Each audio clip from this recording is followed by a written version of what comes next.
Sofremos já então a perseguição da Igreja Católica contra nós.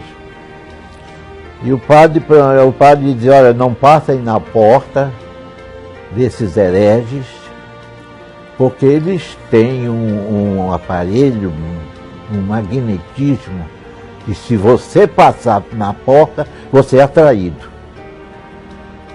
Aí que chamou curiosidade, porque a gente quer saber como é uma... Subia feito uma lagartixa. Porque eles, esses hereges, sobem pelas paredes, feito uma lagartixa. Então, isso chamou a curiosidade. E uma senhora católica que ouviu do padre essa conversa, ela disse, deve ser interessante a gente ver os hereges subindo pela parede, eu vou olhar. Então aquela coisa aconteceu, ela indo, a nossa igreja, os cultos eram de portas fechadas por causa das pedradas que sofríamos. Mas como a igreja era de tábua e tinha umas frestas assim, que se via que estava lá dentro, essa senhora que dizia que soube do padre que subia, ela quis ver os crentes subindo nas paredes. Mas quando ela olhou assim e viu lá dentro os irmãos joelhados, glória a Deus, e aí caía moedas de ouro reluzentes nas cabeças dos crentes, a luz refletia e dava o reflexo para outro lugar. Ela dizia, é isto que é lagartixa? Dá licença, bateu na porta, eu posso entrar? Pois pode entrar, mas nós fechamos a porta por conta da perseguição. E aconteceu que ela se converteu, se tornou uma grande serva de Deus.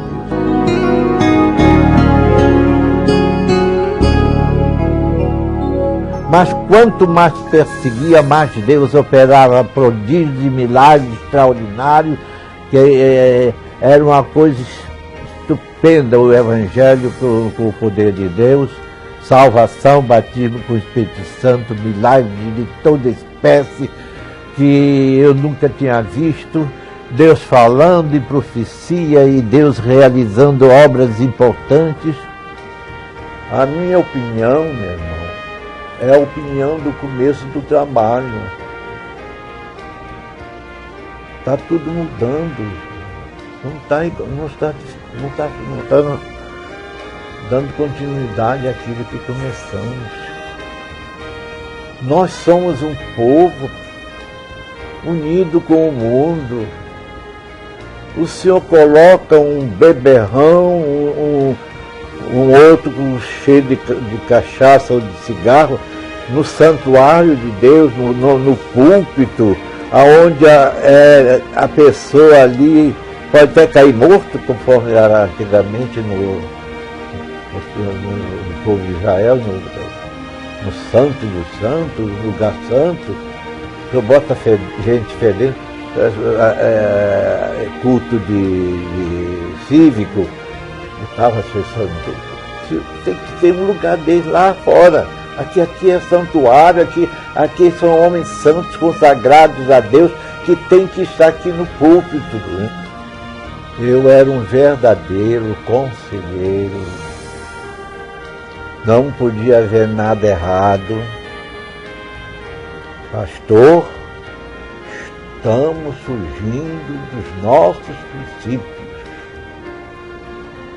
Como é que pode uma moça, uma menina, candidata ao batismo com o umbigo de fora, pastor? Não pode.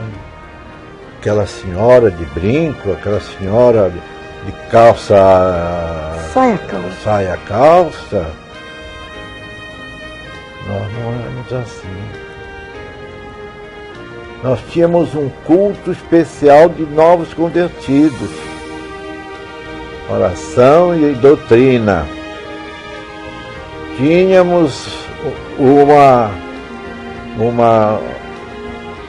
escola dominical, uma classe exclusiva de novos convertidos, preparando-os para o batismo. Só depois de 3 meses se batizavam os que quisessem seguir a Cristo de coração, servir o Senhor de verdade. E o Senhor agora, a pessoa se converte e batiza. Uma criança não tem noção de que é pecado, de 10 anos. Não tínhamos seminário, não usávamos seminário, não queríamos seminário. Éramos chamados pela vocação do Senhor, pelo Espírito Santo. Homens rudes, mas cheios do Espírito Santo, falando, pregando como gente sábia. E tinha uma coisa, homens sem letras, falando português correto, porque o Espírito Santo não erra. E era uma admiração grande de ver homens indoutos falando bem um português, porque o Espírito Santo falava, tomava os lábios das pessoas.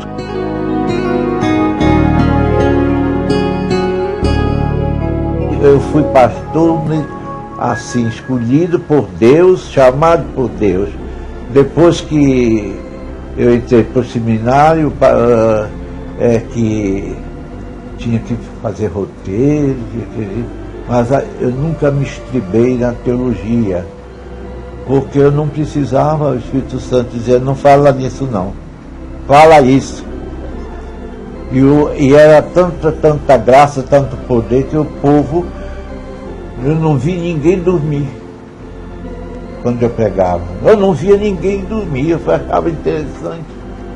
E eu não vi ninguém conversar, porque o Espírito Santo era que tomava a minha boca, falava. A vida do povo. A ponto de gravarem e eu negar que não sou eu. Porque não é possível ter falado desta forma. Então eu sou um pastor leigo do tempo que Deus chamava e vocacionava. Hoje me sinto, porque tem que ter teologia na frente, mostrar quem sabe. Isso foi para mim um impedimento muito grande, mas no tempo que eu estive em Madureira, Deus me usou de tal forma que eu não sei explicar. Coisa extraordinária aconteceu para mim enquanto eu estive em Madureira. Foi um verdadeiro seminário. Dirigi muitas congregações e igrejas. Muita cura divina, muita gente ressuscitada. Mas vou lhe dizer uma coisa. Cristo está no meu coração, como no dia que eu me converti. Eu era para ficar cansado de ser crente. Estou 78 anos de crente, no culto. Hoje eu não vou no culto porque estou cansado, ou isso ou aquilo. A minha alma se alegra em entrar, como diz o salmista. Alegrei-me quando me disseram, vamos à casa do Senhor. Essa alegria permanece, viu? Sinto gozo na alma, vontade de pular, como fazia no princípio, eu pulava mesmo. Saía do púlpito em Madureira, descia o púlpito e ia falar com alguém que estava precisando. Porque me mandava, o Espírito me mandava eu descer e falar com aquela pessoa. É contigo mesmo que quero falar. E dava mensagem para essa pessoa. Irmão, isso são os nossos princípios, irmão, que nós devemos guardar. Hoje a igreja está diferente. Nós estamos, antigamente, agora querem chamar renovação, Assembleia de Deus renovada, não existe isso. Mas eles dizem que tem uma renovada, são eles. Renovação é encher do Espírito Santo e Deus operar prodígios de maravilha. Não se vê ninguém falar a língua. Não se vê Deus operar, curar os enfermos. Se cura a gente não sabe, o culto está diferente.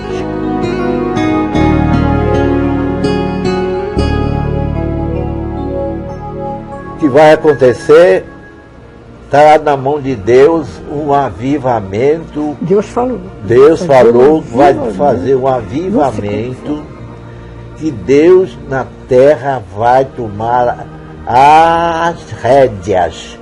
Falou em profecia pela boca de um profeta de Deus, que eu acredito, e disse assim: irmãos, estão me expulsando das minhas igrejas.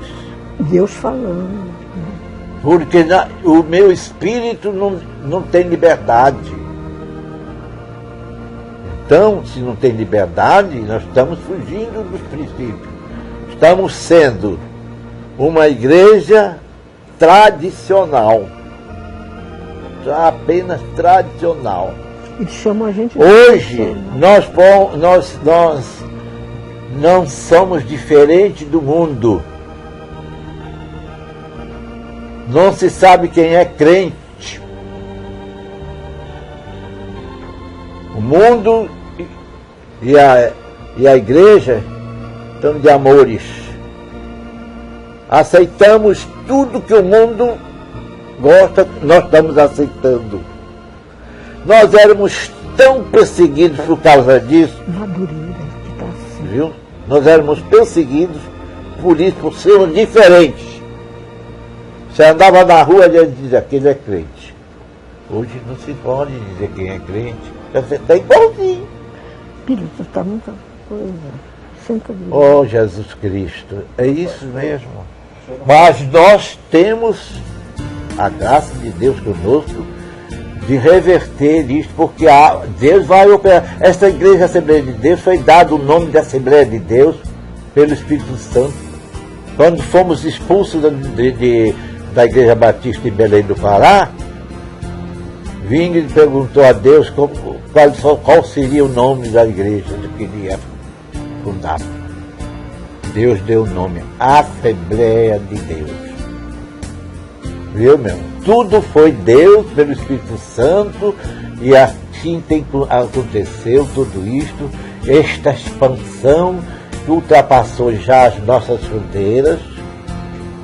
Eu me lembro muito bem, quando estávamos no primeiro amor, que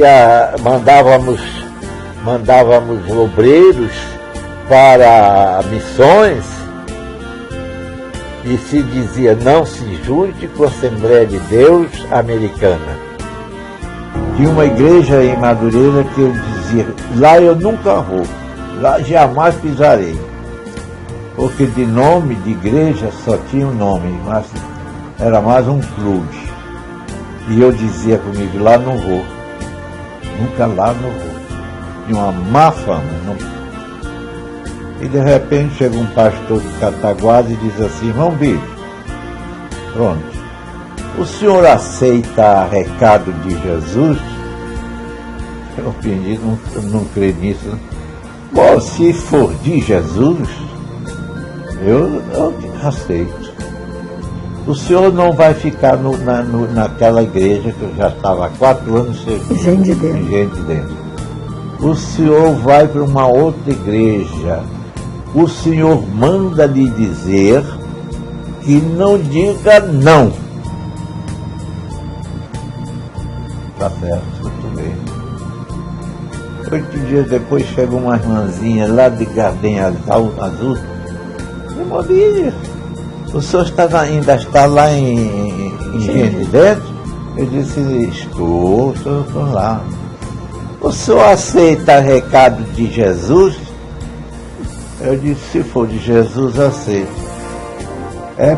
Jesus manda dizer para o senhor não dizer não. O senhor não vai ficar lá, vai para uma outra congregação. E o Jesus manda dizer para não dizer não. Pouco tempo foi chamado para o Acari. Meu Deus do céu. Que isso? Não, lá que eu não quero ir.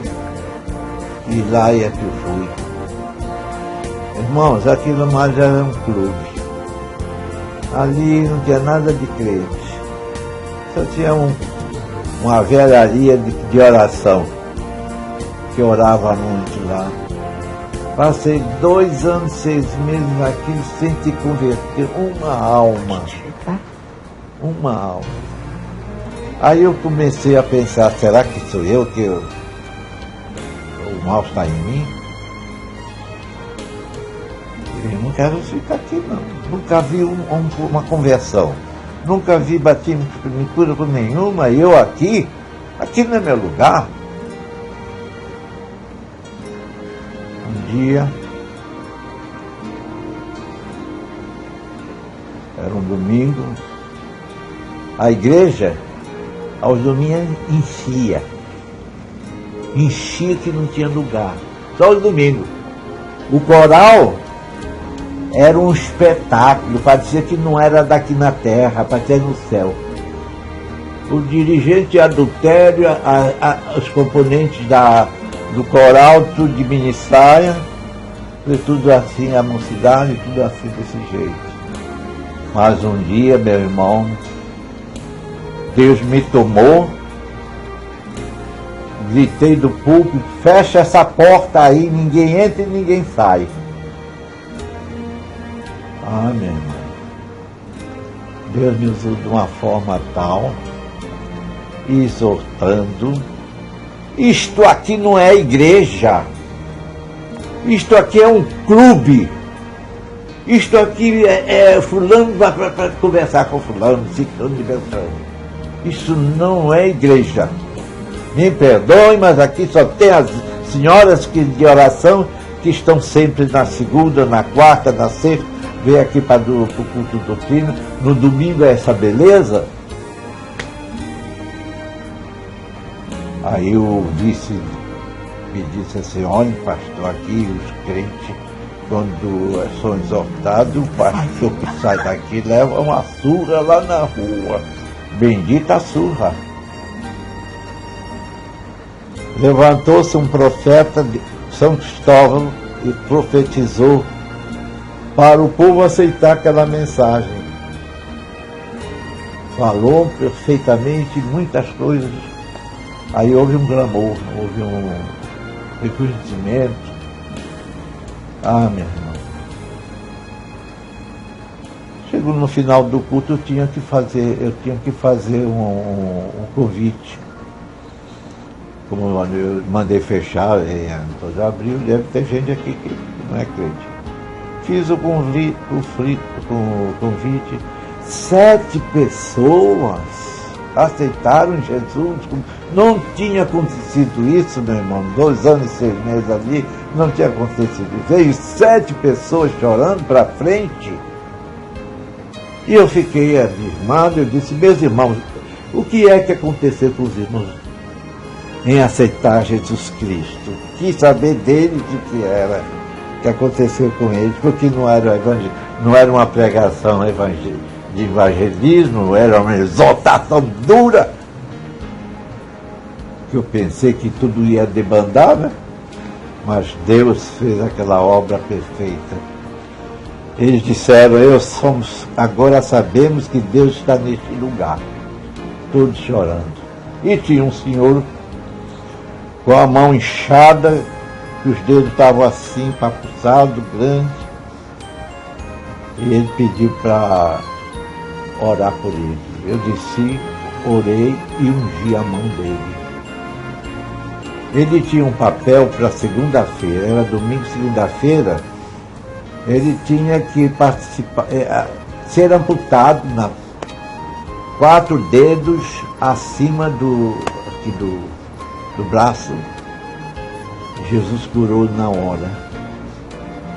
Estava gangrenado, estava aquele preto escuro.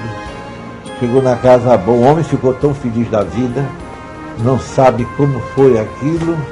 Voltou na igreja, pulando dentro da igreja, disse, eu quero contar que Jesus me curou, aquela coisa, Dali em diante foi um avivamento espiritual que me confortou o coração. Pecados foram revelados, saiu tudo e a igreja ficou muito ativa, muito abençoada.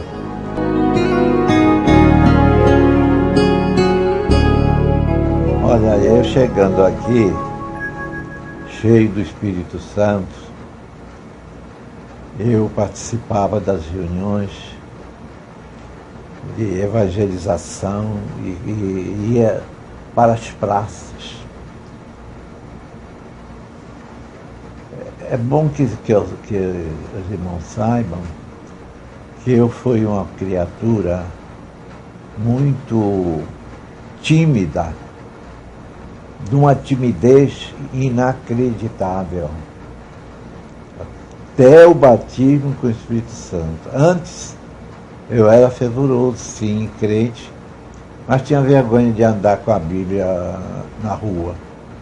Quando eu saía de casa, embrulhava a Bíblia como um presente. Perseguição, né?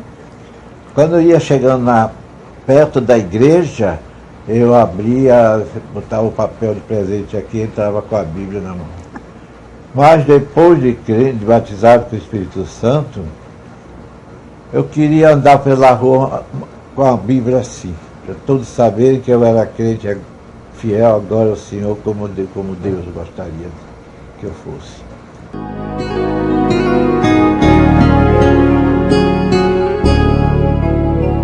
Em primeiro lugar, eu tenho que me lembrar da minha avó, que nos momentos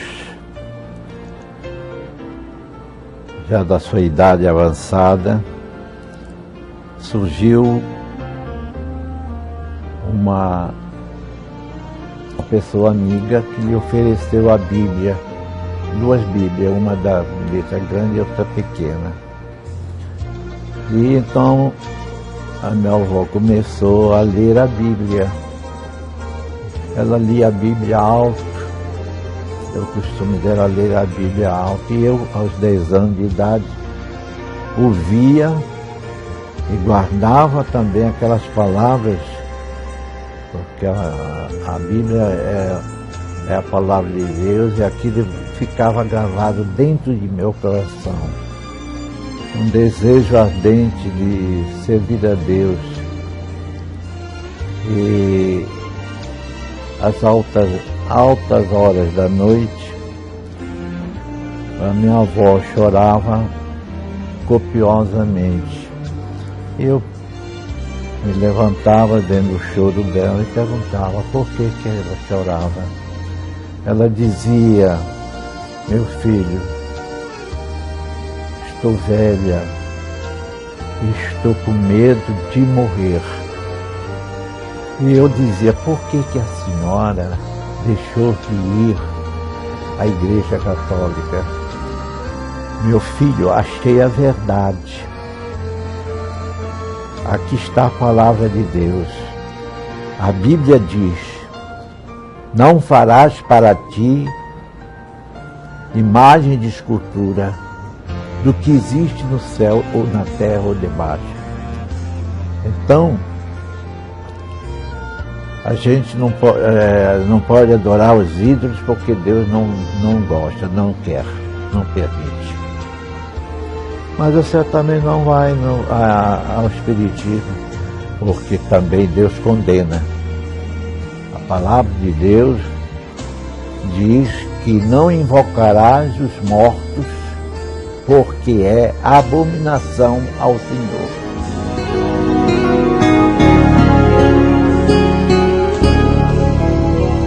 E eu aproveitei e disse: não são esses crentes da Assembleia de Deus que abrem a porta, a janela, as pessoas que passam em frente, ouvem. Disse: não, eles não são eles, não. Por quê? Porque o Deus deles são surdos, gritam, e tudo isto, e Deus não é surdo.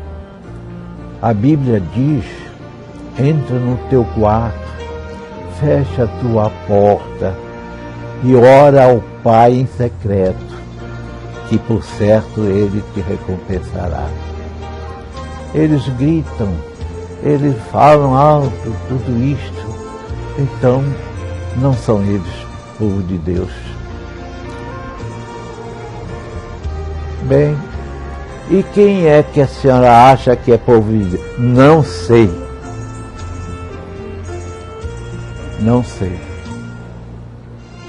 Mas para ser povo de Deus, não deve haver imagens de cultura. E relatou perfeitamente um culto evangélico. Eu então disse para ela, minha avó, eu vou procurar esse povo. Nós nos mudamos para uma casa cujo vizinho era da Assembleia de Deus. O vizinho veio e nos convidou a ir ao culto um domingo e convidou a minha avó. Ela disse, não, eu não vou não. Então deixe seu netinho ir. E então eu disse, você vai? Eu disse, vou. Pensei naquilo que eu dizia, vou procurar o povo de Deus, se é de fato. Eu fui ao culto. Eu fiquei extasiado, maravilhado, extraordinariamente convencido da verdade. Ai, que coisa gostosa! O pastor lê, canta louvores ao Senhor, ora pelos enfermos, convida as pessoas para aceitarem. O pastor prega, faz tudo de direito. Ai, quero que esse culto termine para anunciar a minha avó que achei o povo de Deus. Eu fiz um relatório completo de tudo que aconteceu no culto. Minha avó disse, é mesmo, meu filho? É. O que a senhora quer mais? Bíblia na mão, oração, louvores a Deus. Oração pelos enfermos, para a cura divina. O que a senhora quer mais? É mesmo? Você tem... É verdade? É verdade. No próximo domingo a vizinha convidou de novo. Aí ela disse, eu vou. E eu também fui. Chegando lá, foi bem recebida. O pastor falou a vida dela. Toda a vida pregressa. E ela se vira para mim e diz assim, você falou para o pastor a minha vida pregressa? Eu disse, eu nem o conheço, nem sei quem é ele. Não, senhora, eu nem conheço. Como é que eu vou falar da sua vida? Mas ele está falando coisas que exatamente eu pratiquei. Então é Deus mesmo. É Deus que está revelando essas coisas à senhora. Ela ficou chorando muito mesmo. Na hora do apelo, ela aceitou Jesus como Salvador de sua alma, levantando as duas mãos. E eu pensei, se ela quer salvação para sua alma, por que eu não? Também aceitei Jesus como Salvador da minha alma.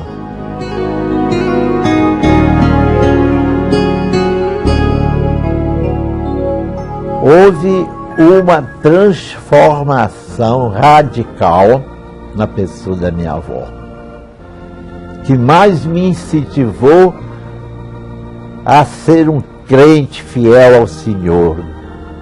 Com a idade de 11 anos, aceitei Jesus com gozo na alma, porque antes eu era triste, porque meu pai não me criou, nem a minha mãe, e fui ser criado pela minha avó. Eu sentia na alma a tristeza de meus pais não terem me criado, e sim a minha avó. O que aconteceu, que eu fui atingido por uma paz perfeita e uma alegria em servir ao Senhor. Me converti mesmo de verdade. E porque eu me converti, eu fui alvo de perseguições já pela Igreja Católica, que eu participava do catecismo da igreja, e muitas vezes perguntei: padre, por que nós não podemos ler a Bíblia? Ele dizia: você quer ser padre? Eu digo: não quero ser padre. Então não precisa ler a Bíblia. Porque se você ler a Bíblia, você vai interpretar errado. Como tem esses hereges aí, que éramos nós. E tá bem.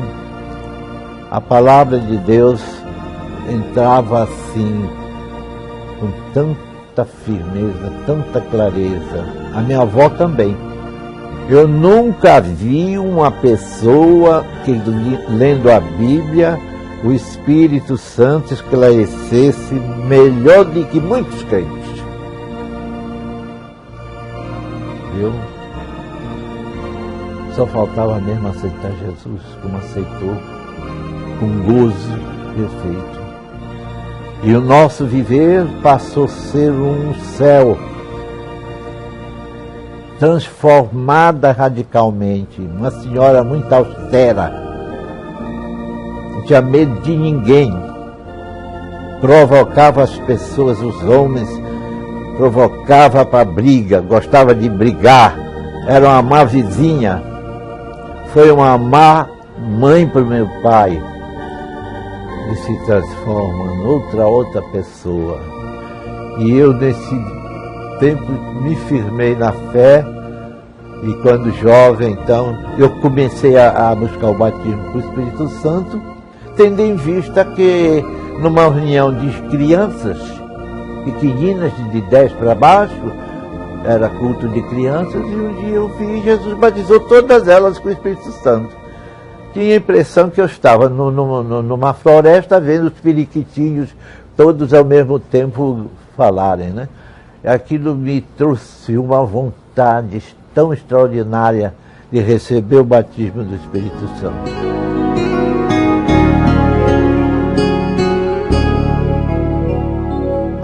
7 anos depois que fui batizado com o Espírito Santo. Depois disto, eu senti o ímpeto de evangelizar Belém do Pará, com os colegas que já tinham sido batizados comigo, sair pelas ruas, de casa em casa. Muitos crentes, muitos moços jovens da nossa igreja já tínhamos sido batizados, um movimento pentecostal estava sendo difundido de uma forma extraordinária, e eu saí pensando: vou ganhar Belém do Pará para Cristo, vou. Porque quando Jesus me batizou com o Espírito Santo, me batizou com um batismo diferente. Que hoje as pessoas dizem que é batizado com o Espírito Santo, e a gente está batizado com o Espírito Santo. Eu recebi um poder fora de sério, e eu pensava ganhar a cidade para Cristo, de porta em porta pregando o Evangelho. Na primeira porta que eu bati, me apresentei muito bem, pedi licença de entrar na sala para trazer uma boa mensagem, e os donos da casa me expulsaram. O senhor não tem que fazer, não? Nós trabalhamos o dia todo, a semana toda, e vem com essa história. Nós queremos descansar. Puxa-se daqui e vai embora.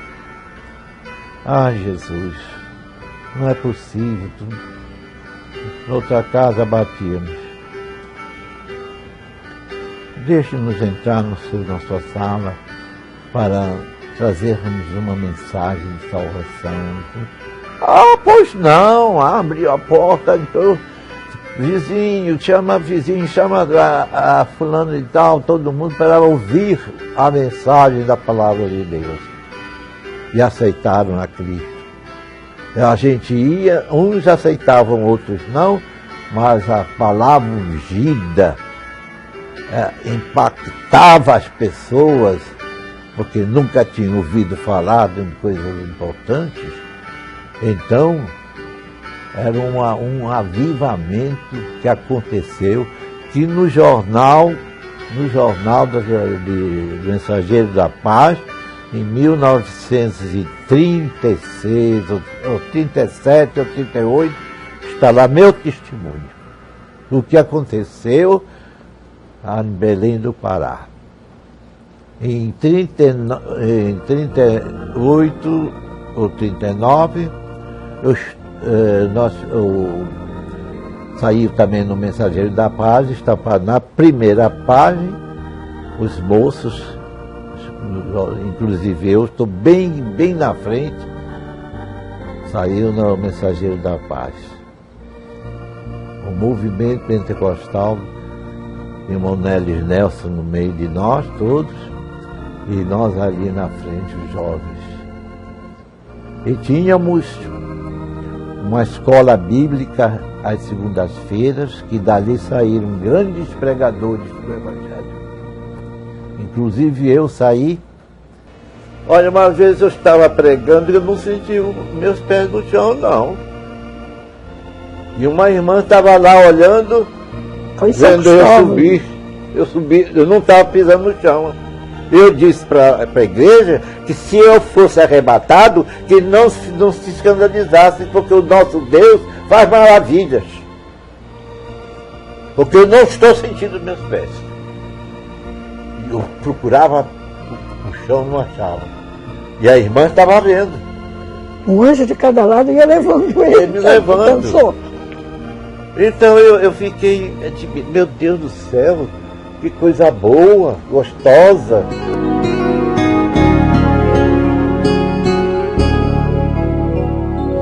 Fui numa igreja, uma festa menor, eu era o orador, preletor.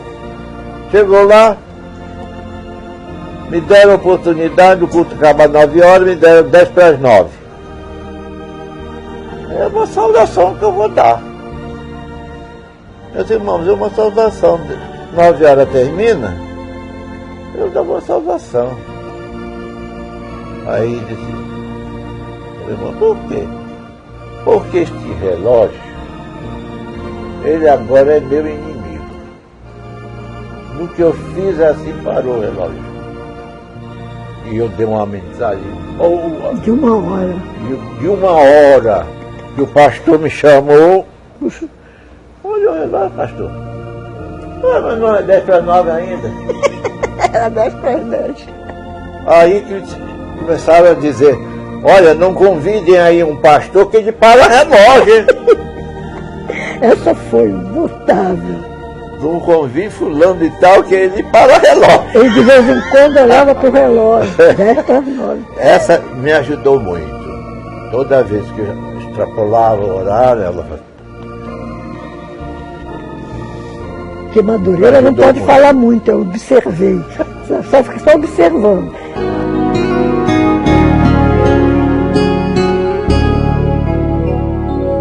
Mas a perseguição continuava, tendo em vista que o padre, ele pediu para os jovens ir para a porta da igreja a fim de perturbar o culto. Mas aconteceu que eles ouviram um hino da harpa. Depois da batalha, Deus nos coroará. E eles aprenderam esse hino e começaram a cantar. Passava em frente à igreja cantando, sob a direção de um jovem mais antigo do que os outros. E aconteceu que ele achou esse jovem de coroar as pessoas, aquela turma de jovens, zombando, criticando dos crentes. Ele fez coroas de capim e se colocou na porta da igreja e cantando: depois da batalha nos coroará, e jogando e coroando com capim. Quando chegou na vez dele, caiu morto. Caiu morto, ninguém sabe por quê, ninguém tudo. E nós entendemos, não se zomba de Deus. Deus não permite que se zombe dele. Ele caiu morto. Então caiu também uma espécie de receio, de medo, de passar até na porta da igreja. As pessoas passavam em frente. Eu mesmo passei em frente do outro lado, porque não era nem para passar para aquela rua. Tinha que passar mas aí eu passei do outro lado com medo do magnetismo me alcançar e eu ser puxado para a igreja. Mas quando chegou o meu dia, eu fui feliz da vida. Fui um testemunho nas escolas por onde eu estudei, perseguido sim, fui obrigado a beijar um santo, não beijei, uma imagem que me forçaram a beijar. E eu dei desculpe a expressão, uma cuspidela na cara do santo. Aí, meu irmão, queriam me expulsar do curso. Mas, enfim, me livrei dessa, né? É isso, meu irmão, a vida é isso.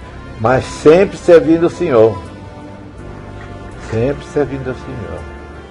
Dirigi muita igreja, muitas igrejas, congregações nem se fala. Então, o que é que eu espero agora?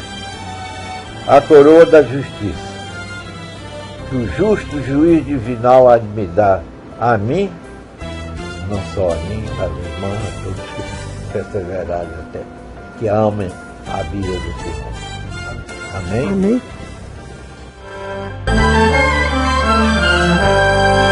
Bílio de Melo nasceu em 18 de março de 1918, em Belém do Pará. Converteu-se a Cristo em 16 de maio de 1929. Foi batizado nas águas no mesmo ano. Em 27 de dezembro de 1936, foi batizado no Espírito Santo. Em 1951, foi consagrado ao diaconato. Em 53, ao presbitério. Em 59, foi ordenado evangelista e a pastor em 3 de maio de 1964. Em 59, o ainda presbítero Bílio de Melo, que era tesoureiro da Assembleia de Deus em São Cristóvão, liderada na época pelo pastor Alcebiades Pereira de Vasconcelos, pediu transferência para a Assembleia de Deus em Madureira, liderada pelo pastor Paulo Leivas Macalão. Lá foi ordenado ao Santo Ministério e liderou a Assembleia de Deus em Engenho de Dentro, no Rio de Janeiro.